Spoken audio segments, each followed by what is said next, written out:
Ang mabuting balita ng Panginoon ayon kay San Juan.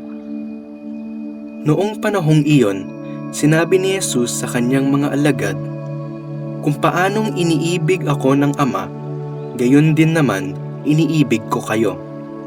Manatili kayo sa aking pag-ibig.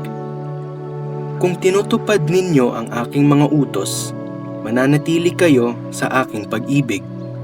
Tulad ko, tinutupad ko ang mga utos ng aking Ama at ako'y nananatili sa kanyang pag-ibig. Sinasabi ko sa inyo ang mga bagay na ito upang makahati kayo sa kagalakan ko at malubos ang inyong kagalakan." Ang mabuting balita ng Panginoon. Pinupuri ka namin, Panginoong Hesukristo.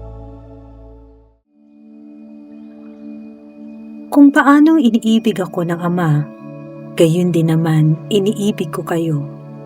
Manatili kayo sa aking pag-ibig. Ang pag-ibig ni Jesus ay walang kondisyon at walang hanggan. Tulad ng pag-ibig ng Ama sa Kanya, gayon din niya tayo iniibig, buong puso, wagas at tapat.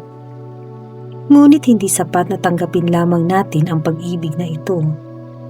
Tinatawagan din tayo na ipamalas ito sa iba, lalo na sa ating mga kapitbahay, sa ating parokya at sa ating pamayanan.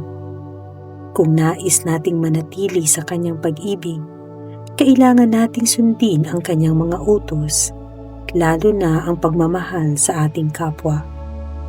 Ang pagiging mabuting kapitbahay ay nangangahulugan ng pagiging handang tumulong, umunawa at magmalasakit. Ang ating parokya at komunidad ay hindi lamang isang lugar ng pagsamba, kundi isang tahanan kung saan tayo nagkakaisa bilang isang pamilya ng mananampalataya. Kapag nagmahal tayo, naglilingkod at nagdadamayan, ang kagalakan ni Jesus ay nananatili sa atin. Ang tunay na galak ay hindi nagmumula sa yaman o tagumpay, kundi sa pagiging tapat sa pag-ibig ng Diyos at sa pagbabahagi nito sa iba. Mamuhay tayo ng may malasakit at pagkakaisa upang ang pag-ibig ni Jesus ay magningning sa ating komunidad at sa buong mundo. Bahaginan natin ng oras at tulong ang mga higit na nangangailangan.